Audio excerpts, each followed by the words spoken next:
Компания GM также довольно быстро осознала, что причина скромных продаж Торонадо не в дизайне и не в слишком революционных технологиях, а тупо в неправильном значке на капоте.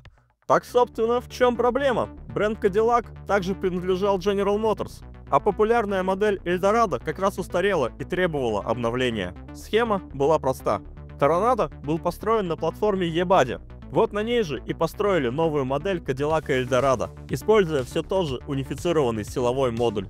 Да, мотор был свой, 429 V8 от Cadillac, также с приличной мощностью в 340 лошадиных сил, а вот коробка, дифференциал и привода были как на Торонадо. Таким образом, в 1967 году публике был представлен новый Cadillac Eldorado, ставшим первым в истории Кадиллаком с приводом на передние колеса. Вот тут-то пазл наконец-то сошелся. Он воспринимался не как непонятный переднеприводной Oldsmobile, а как дерзкий, новый, технологичный Cadillac. Вспоминай, шукая, как ты молодца.